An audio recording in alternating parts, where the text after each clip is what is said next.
Groupe 7 Environnement Média, informer, c'est partager le savoir. 62 ans déjà que le Khalif général des Tidjanes, Seydi Babacar Sy, n'est plus. La communauté Tidjane du Sénégal se souvient de son premier Khalif Seydi Aboubakar Sy Malik radiyallahu anhu. Porté à la tête de la confrérie à la disparition de son vénéré père Seydi Hadji Malik Sy, Serigne Babacar Sy, surnommé affectueusement Mbaye Sy, a dirigé la Hadara jusqu'en 1957, année de sa disparition.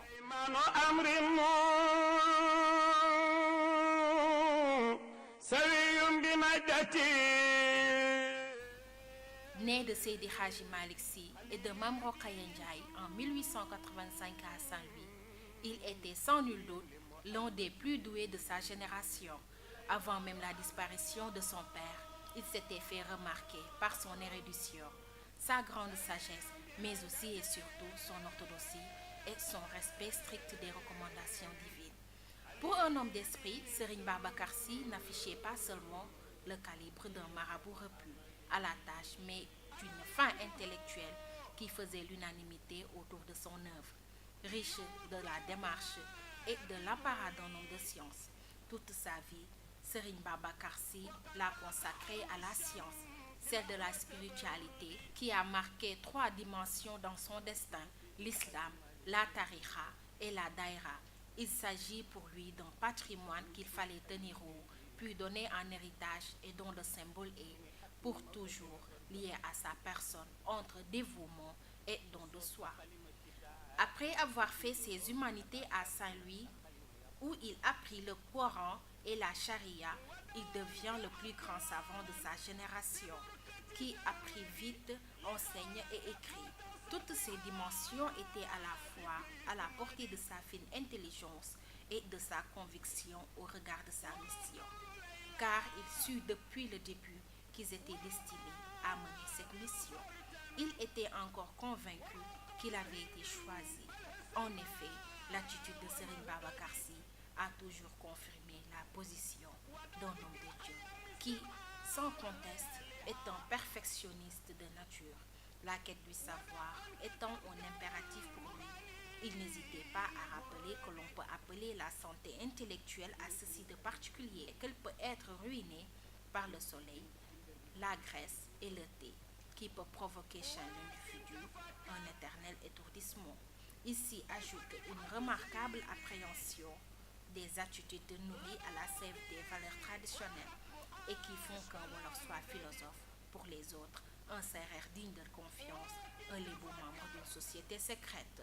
Le père de Hadji Mansour Sy, de Cheikh Ahmed Tidiane Sy Al Maktoum, de Sokhna Oumou Khayri Sy et de Pape Malick Sy Thiat veillait ainsi à être délicat dans ses relations avec tous. C'est le pôle que l'on a alors découvert après la disparition d'un Saint-Louisien de souche, qui vécut une époque post-esclavage et coloniale entre 1885 et 1957. De grands remous. Mais son ego fut intouchable.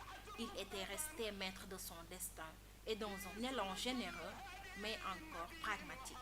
Le marabout s'est ouvert à son monde. Les témoignages sur le premier calife général des Tidjanes sont unanimes.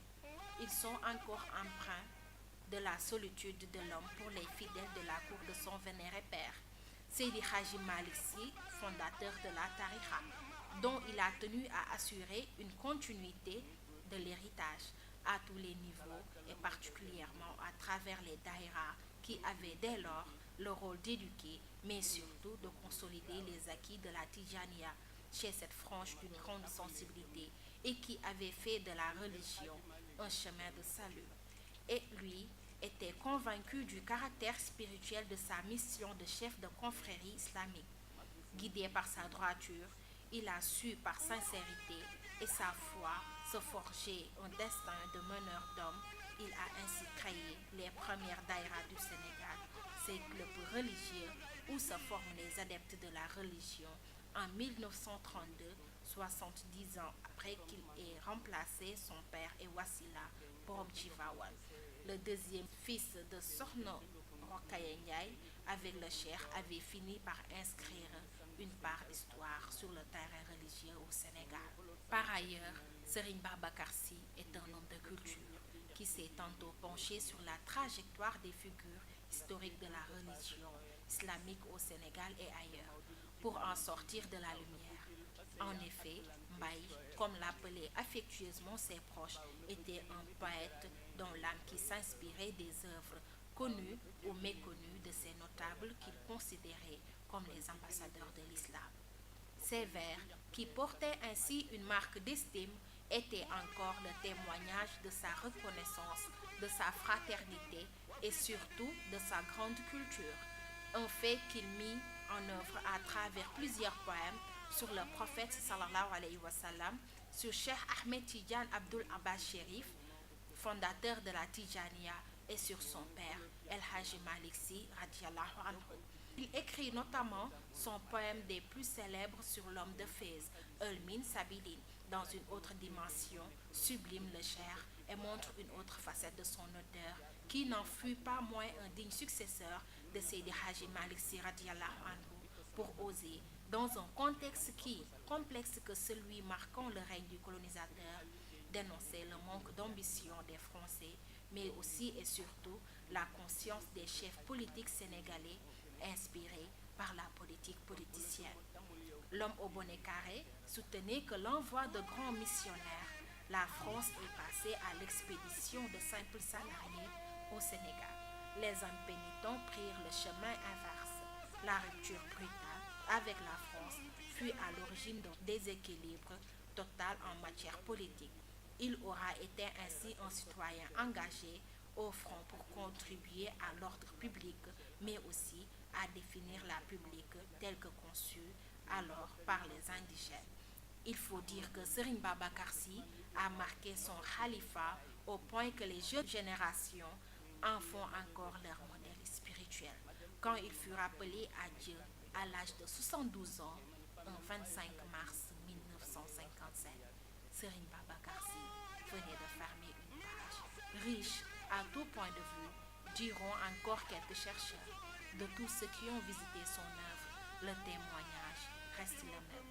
Serigne Babacar Sy était un fin lettré, un poète au talent rare, un spécialiste de la tawhid et un tafsir du Saint-Coran. C'est cet homme, ce refuge des pauvres et des nécessiteux que la Tariqa Tijane célèbre en ce lundi 25 mars 2019.